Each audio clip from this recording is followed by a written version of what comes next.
Welcome back to another episode of Joy in the Morning, a podcast that focuses on helping you find healing and joy during times of mourning, grief, and uncertainty. Once again, I'm your host, Anissa Marie, and I'm so glad that you guys are here. Thank you for listening. Today, we're going to be talking about friendships and friendship breakups. Now, you might ask how grief and mourning relate to friendship breakups, but we don't talk about what happens when you find yourself mourning someone who is still alive, someone that you might even still see around if you guys live in the same city or you work together, whatever the situation is. We'll also talk about how to heal from those situations and how to grow from them, and also what happens if you and that other person decide to reconcile. So I want to share my personal experience with friendship breakups and my whole journey with friendships in general. So growing up, I was very social, but I was also like shy and introverted. So I had my group of friends through Girl Scouts, school, church. I even had moments where I hung out with some of my mom's friends' kids and my dad's friends' kids who were like my play cousins in a way. I had a very good social life. My biggest falling out was, I want to say during that time, it was in high school, but it was with a childhood friend, and it sucked because I had expected us to be friends like well into our adulthood. I knew we had different interests. Like we also had similar interests too, and I thought that we would be close in that, but that didn't happen. And there were also like a lot of people hitting us against each other and always comparing us and stuff, and it was very weird and very toxic. I know we use toxic in terms of like relationships and everything, but I will use it in this context and say that it was toxic to compare us to one another. And a lot of times like it wasn't really done to our face. It was always like done to like one or the other. And looking back, like I just didn't appreciate it because that caused like a huge rift between us, and it didn't have to be that way. That particular person I had considered to be like my best friend. We spent a lot of time together. That was my friend. And looking back, I wish that I could have handled things a little bit more differently. However, I'm not sure if she ever truly considered me to be like one of her best friends. I'll never know because life has taken us in totally different directions. And I think after college, we just stopped talking to each other.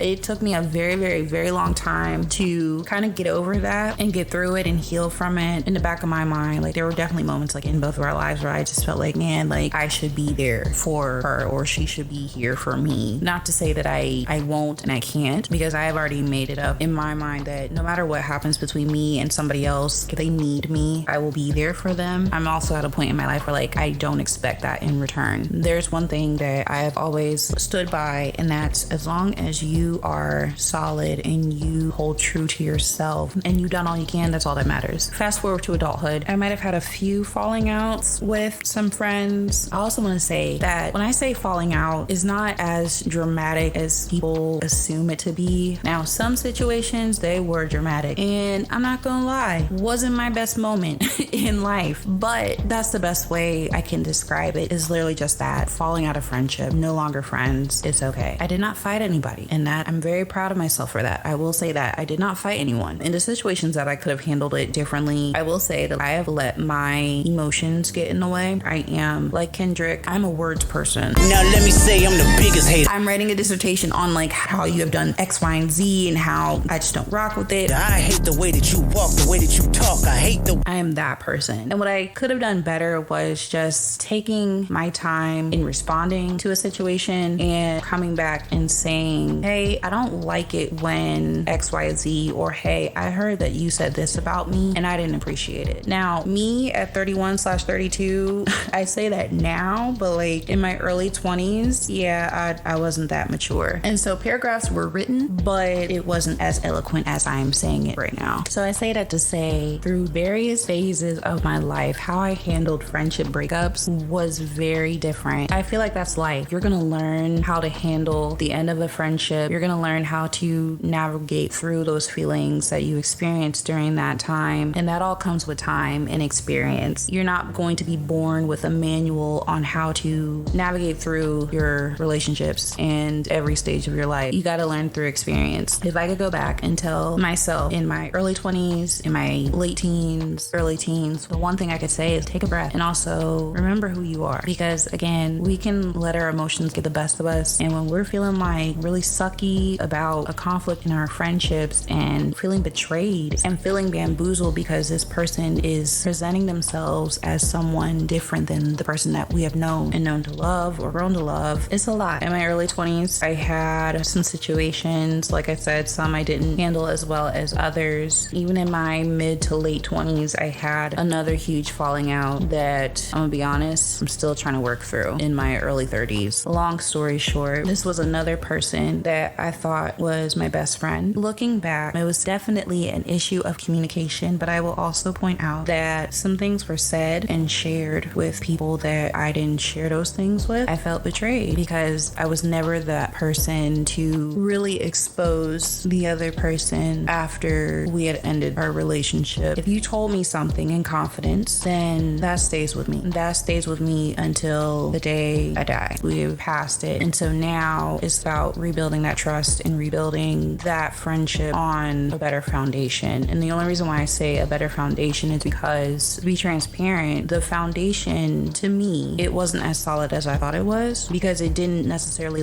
align with how I wanted the friendship to be, how I wanted us to show up for each other. It's been a journey, and it has been a test of letting go, a test of, forgiveness, also a test of discernment. There have been times where I've interacted with not only this person, but other people in general, and my discernment will kind of go off. You know how when you pray for better discernment and God would be okay, and just put you through it. It doesn't have to be super dramatic or super crazy. It could be something as simple as you having a conversation with that person and seeing how they talk to you, seeing how they interact with you or interact with other people, how they talk about other people, and the light bulb goes off in your head and you're just I had a lot of those moments. It was wild. In those moments I was just thinking, okay, so how am I supposed to move forward through this? To be honest, I'm still trying to figure that out. One thing about discernment, or just with how God shows up for you or reveals something to you, it reminds me of a meme that someone has shared. So the meme goes, this is how we expect for God to speak to us. And there's a man's voice saying, my child, this is what you need to do. And it goes down a laundry list of stuff. They cut to another scene where it's but this is how God really talks. And it just says, my child. And I've had those moments where I'm just okay, so God, I have peeped this about this person and that about that person. What do you want me to do about it? And sometimes, even in that, I had to learn, sometimes it's about you changing how you interact with that person or that group. Not everything is cut and dry. Sometimes things have a gray area. That goes to my next point, trying to figure out how to heal from friendship breakups, is recognizing that times you have to love people from a distance. And there are other times where sometimes you might need to take a step back, get you together for a little bit, and then come back so that you guys can reconcile and move forward. But first, I want to speak on the loving someone from a distance point. Sometimes loving someone from a distance isn't what we always assume it is. It's not always about cutting somebody off, because in that form, you're not really loving somebody from a distance. You're just disassociating yourself with that person. This was something that I shared in a Bible class at my church one day, where we were talking about love and what it means to love people and to love God. And there was this conversation about loving people from a distance. And I noticed how everyone was talking about the concept was kind of coming from a place of having a negative connotation. I spoke up and I said that loving someone from a distance doesn't mean that you stopped caring about that person and that you no longer care what happens to them. It means that you have done everything that you can. You cared enough about the relationship to try to make it work, and it's not. And so you have to wash your hands of it and take a step back and let God do his thing. If that person is not meeting you halfway in love, you have to protect yourself. You have to set healthy boundaries. I never want anybody to feel like they have to stay in a situation, be it a friendship, a relationship, or what have you, where it is unhealthy and toxic for the sake of love or for the sake of being a Christian. You're essentially teaching people that it's okay to stay in a relationship where they're being abused. You're encouraging them to stay with that toxic friend that causes them to stumble and sin every time, and that's not okay. You can be cordial and speak and wish them success in everything that they do, but you're choosing not to indulge in whatever unhealthy toxic behaviors that they are continuing to pursue and indulge in. You're not participating in what they are doing anymore because that is harmful to you, and it's essentially harmful to your life and how you live it and how you interact with other people. If I'm around a bunch of people who gossip, if I'm around a bunch of people who fight all the time, eventually that's going to rub off on me. And then when I get around my other friends, I want to,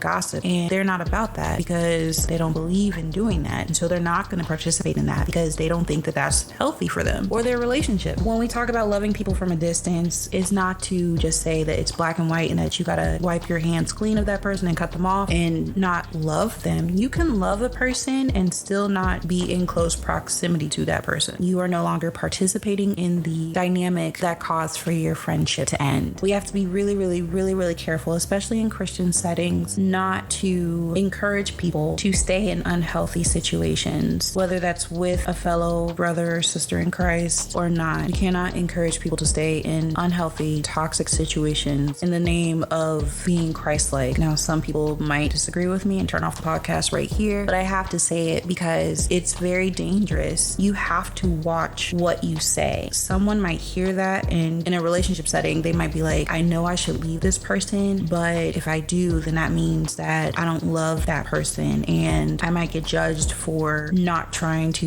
love this person. I never want anyone to feel like they have to stay in a toxic environment in the name of love. I 100% believe that you can love people and not be friends with them anymore. You can love people and not be in a relationship with them anymore. You can love people and not attend as many family functions or go to their church anymore. Love doesn't always mean proximity. Proximity just enhances that love. A lot of times, proximity is the reason why we're friends with people. People at school, maybe people at church. When you're younger, when you're a kid, you're not thinking about trying to have a friendship outside of those things. You're really thinking, wow, this is my friend and everything is great and we're having fun. But as an adult, you start to realize that you don't have those things anymore. Once you graduate school, once you start working in the field of your choice and you have a family, once you're married, all this other stuff, once you go through certain life changes, your proximity to people changes. When you don't have as much in common with people anymore, you really have to work hard to have a solid relationship with people. That will really test whether or not you can depend on someone like a brother or a sister, and vice versa. We all like to talk about what the other person has done for us or to us, but we also have to make sure that we are being a friend ourselves. So just like you got to work hard to nurture a friendship, that also means you got to work hard to be a friend. When you love from a distance, make sure that it is not coming from a place of hurt. Make sure that you have processed your feelings. You have gone to either an unbiased person or confidant to talk about these things. When you're surrounding yourself with things that aren't healthy, it affects how you interact with your new relationships or the ones that you still have since that situation occurred, and it affects like how you move forward. At the end of it all, you don't want to be bitter. You don't want to be someone who holds a grudge. And then on top of that, you also don't want to start indulging in behaviors that causes you to not have quality friendships. Some people might feel betrayed by a friend and they decide to just have surface level friendships and that's it. I've been there. I decided to close myself off to people, meaning I only allowed you to know what I wanted you to know. I'll still be nice, I'll still be kind, but I'm not gonna let you hear about my relationship. I'm not gonna let you hear about how I feel. The vulnerable stuff did not really talk about. It was always about fun, whatever, we could plan, girls time, blah, blah, blah. But at the end of all of that, I felt more lonely than I did however long prior. And it was really because I was holding myself back from experiencing genuine friendships with people because I was still hurt from a situation. And so what I had to do and what I will suggest in terms of like healing is that you should keep an open heart and mind, and you really have to forgive that other person even if you don't get the apology. And that apology doesn't just mean someone just saying I'm sorry. It means them actually holding themselves accountable for their part in the falling out. So if that never comes, you gotta come to a point where you are okay with that. For me, that was hard because I felt like if that person had acknowledged what they did and apologized for that specific thing, then all is well. I have gotten lackluster apologies, random texts. Hey, sorry for how everything went down. Want to go out with me for drinks tomorrow? Or I'm sorry if I made you feel that way. Or I'm sorry you feel that way. It sounds like you need to make some decisions. Those are not real apologies. And if you find yourself apologizing to someone in that manner, stop. Because what it does is that it does not make the situation better. And this goes for anybody. You need to apologize apologize genuinely and then follow up with actions that are different from what you have done that has caused pain and hurt to the other person. You can't apologize and continue to do the same thing. You can't apologize and continue to talk bad about them to your other friends. You have to be genuine. And for me personally, when talking about like a situation, I spoke my truth and everything. I made sure that I didn't bash the person out of anger. And when interacting with this person, I was very hesitant and they caught on to that. And when confronted about it, I didn't want to hurt their feelings. So I was just like, no, we're good, we're fine. But then later they asked me again and I was like, you know what? I want to do things differently this time and I need to be honest. So I was honest. I told them, hey, I'm still a little hurt from XYZ. I need time to heal from this. In asking for that, I reassured them by saying, like, even though you were involved in this hurtful event, I don't need you to feel like you have to jump through hoops to be my friend again. But just know that for me, the reason why I am showing up this way is because I'm still hurt from X, Y, and Z. And that is something that I need to work through on my own. If you communicate like that, I promise you it will go a lot better than you lying and saying, no, we're good, everything's great. I feel like that hurts the relationship more than it helps it. Nobody wants to look like the bad guy, but I would rather be the bad guy if it means me being honest and you coming back and saying thank you, even if you don't say thank you. But if you came back and you're like, I appreciate you being honest, I would rather you be mad for like 2 seconds for me telling the truth than for you to be happy with my lie. And I don't really feel that way. That's not being a genuine friend. If possible, if you can have the conversation, but have it after you've processed all of your emotions, because having it in that moment doesn't always work because emotions are still high. So you might want to give yourself time to process that. When you give yourself time to heal and process, it allows you to think about everything in a calm manner. It allows you to process everything that happened. In that way, if you are able to have a conversation, if you want to have a conversation, you don't always have to have a conversation. You can come from a place of healing and not from hurt. I feel like people don't really know how to apologize because it might come from a place of malice and it also might come from a place of people pleasing. A place of malice meaning you're saying sorry just because like you don't want to hear this person talk anymore ever again. You just want them to be quiet. When you apologize from a place of people pleasing, it's kind of like the example that I just used, but you're saying I'm sorry because you hate conflict. You don't want that person to be mad at you. You could be saying sorry because even though you don't know what you've done wrong, you apologize anyway because of whatever feedback that person has given you and you feel bad about it because in your mind you're like, oh no, this person is mad at me because of this. What I've learned from personal experience is that sometimes people accuse you of things to deflect and take the attention off of what they actually did and place the blame on you. You have to catch that, or at least have somebody around you that saw the whole thing and was like, no, that did not happen. When you're trying to people please and everything, you're trying to make everything right so that everyone can be happy. And that's the most dangerous place to be in because, especially in conflict, because nothing ever gets resolved. That person gets to walk away thinking that you're the bad friend and you did this horrible thing to them and you apologize for it and therefore they're in the right and they never take accountability for what they did. And that doesn't help anybody heal, nor does it really help them reconcile. You feel so foolish for thinking like, yay, everything is great, everything's wonderful, we're reconciling. And sometimes it works out, but in the moments that it doesn't, but you're so blind to that because like you're just happy to be back in good graces with this person again, it sucks. And then on top of that, after you have healed and been working on being wiser and having more discernment and you start to pick up on those things, it also sucks. You really think that you guys are working on things and healing and going through stuff only to realize that you guys aren't and they are still doing the same things that they were doing before, after, and during your past situation. In that moment, you have to decide for yourself, do I want to keep this person in my life? And you have to decide for yourself how you want to move forward. And I know people might listen to this and say, well, why don't you just go confront the person and blah, blah, blah, blah. Sometimes when you repeat things, it's not always best to say everything that's on your mind, especially in relationships in general, not just romantic ones. If someone doesn't think that doing a certain thing is wrong, they're never going to see your perspective. Again, you're going to have to figure out whether or not you want to keep this person in your life. And if you do decide to keep this person in your life, you got to see where they fit in. Because a big lesson that I have learned is not everybody is meant to be your ride or die. Some people are just meant to be acquaintances, just people that you see in passing. Not everyone is meant to be that friend that you have for a lifetime. It is a hard lesson to learn, but I feel like the quicker that we learn that, the better, because not everyone has that capacity. Your true ride or die will be there for you during tough moments. They are going to hold you accountable, and they would also want to be held accountable. They will always be honest with you. They won't hold grudges. They won't expect you to be a certain way or fit a certain aesthetic. A true friend loves you for who you are, not for who they want you to be. That is a lesson that I have also had to learn, was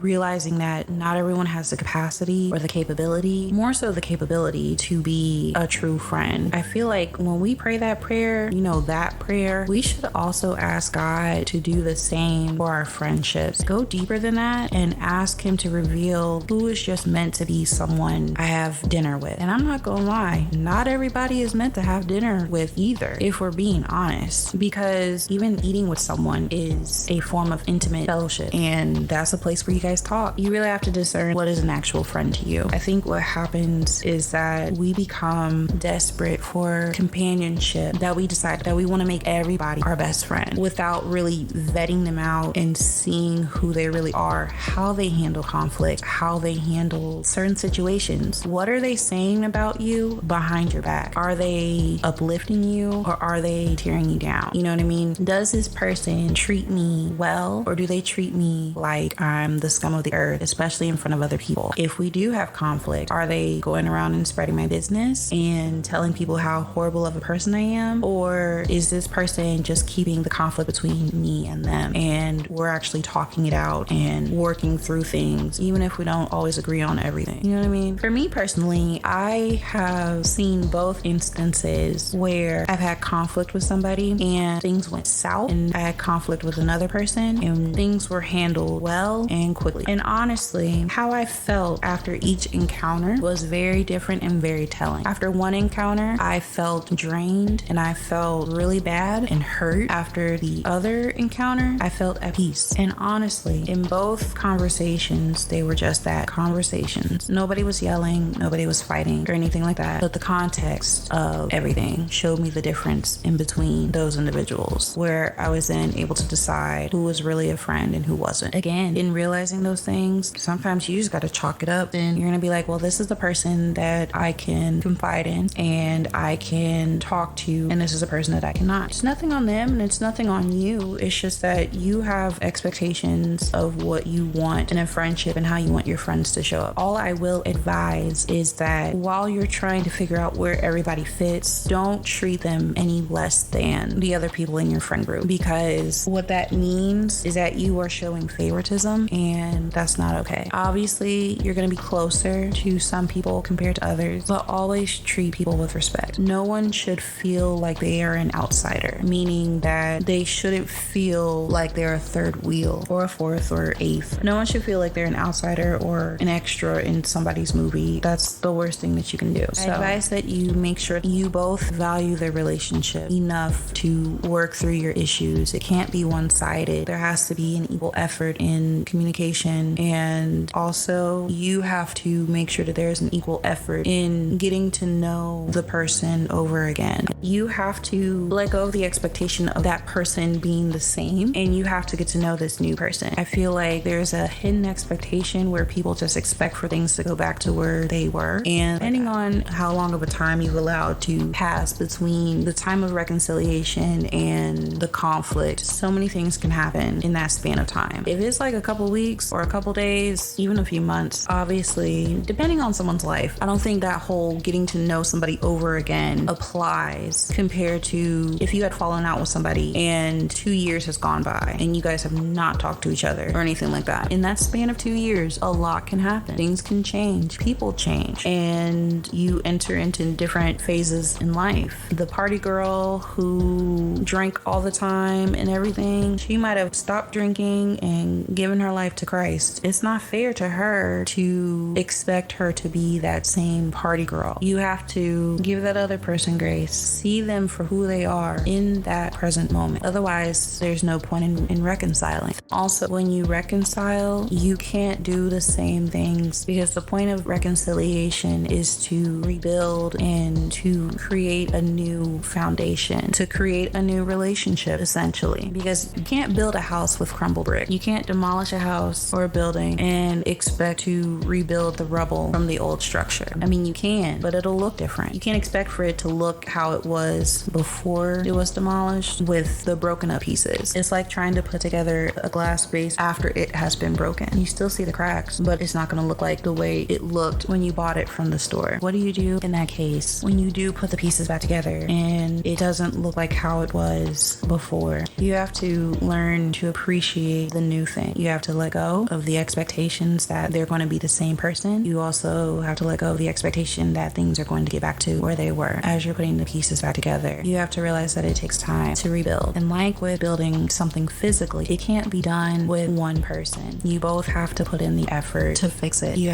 both have to put in the effort to show up and everything. And like I was saying earlier, you also have to be honest. If something still hurts you and it's causing you to be hesitant to rebuild and to reconcile, like, just be honest. And hopefully that person values your friendship enough to be like, I understand, I will be here. Because the worst thing that someone can do is be like, well, I said I was sorry. Why haven't you forgiven me yet? Like, it wasn't that deep. So with that being said, you have to be okay with those feelings of hurt still being there. The only thing that you can do is just show up and prove that you can be trusted again. Now, earlier I said that I had told somebody that I didn't want them to feel like they have to jump through hoops to prove that they're not the same person anymore. I want to clarify that when you are reconciling and rebuilding with somebody, you ultimately do have to prove that you are trustworthy, that things are not going to be the same like they were previously, but it's not in a way that everyone thinks. So for example, if you were known to gossip and talk bad about people, and that was kind of like the reason why you and somebody fell out, work on not talking about people. Your conversations should be about something else. Not only does that help build that relationship back up, but it also helps you because it helps you to develop better habits, and in turn that will make you a better friend, not just to that person, to people overall. You learn, 1, not to judge people. 2, you learn to keep things private that should be private. And 3, you learn how to maintain that trust and confidentiality between you and that other person. Now, if you're talking about a stranger, obviously they're not going to share anything with you that is personal, private. But when you practice, not talking about strangers, again, it helps you to develop better habits in how you deal with people in general. That's what I mean by like proving yourself to that other person. It happens when you learn to communicate better with people and how you communicate. I have learned not to let, my emotions get the best of me, but instead learning how to feel what I feel, process them without jumping to conclusions and saying exactly what's on my mind right then and there in that moment. Because I've learned that when I do that, it hurts my relationships with people more than it helps them. So I had to learn how to communicate better with people. I can kind of say that also has shown up with me dealing with conflict because, in one situation, emotions were a lot higher for me than the other situation. So I can't really speak on that one. But in the situation where emotions were higher, it took a lot of self-reflection and patience and processing because I didn't want to ruin my friendship with somebody because I was upset at something. And even though I was upset, it did not justify me if I were to cuss that person out. So doing that takes maturity and it takes growth, but it helps you to maintain healthy relationships. And it also helps you to establish and maintain healthy boundaries. So when I was talking about loving people from a distance and everything like that, again, pointing out that you have to have boundaries. Like God has boundaries with us. We need to have that with each other. It doesn't mean that I don't love you. It just means that if you have a boundary because doing X, Y, and Z hurts me, and if you truly loved me, you would respect that so we can continue to maintain a healthy relationship. And if you continue to disrespect those boundaries, then yes, we are going to have to sever ties and we just going to be cool. That's just what it's going to be. So it takes an effort to reconcile and even maintain relationships, and it takes it from both parties. Again, you cannot expect for things to be like they were, not only because of how much time has passed, but you also have to recognize that whatever the actions were, doing those same things that broke the relationship, broke the trust, what have you, it will continue to hurt the relationship. In this day and age, there is a need for genuine relationships, whether that's platonic or romantic, but nobody knows how to be genuine. You want the look of having 8 bridesmaids in your bridal party. You want the look or the aesthetic of having a girls trip with 12 people. I used to be that girl. However, together. For me, I wanted a large group of friends, but I wanted all of us to be close. I wanted what my parents had, which was having a close group of friends that I can bring my children around, that they can bring their children around me and my kids, and we all be one big happy family. I come from a huge family, and that is what I'm used to. So whether that's through me and my own personal future family, or me having a village, like I wanted that community, that large community, and we all loved each other. And unfortunately, not everybody thinks the same way. So with that, I had to learn that who I have in my corner truly supporting me, who has shown up for me, if it's just two people, that's fine. I had to learn how to be okay with that, because it's better to have a few friends that are true and will show up for you, and they are committed to growing with you, not just together, but also individually, and not just here for the pretty pictures and the brunches.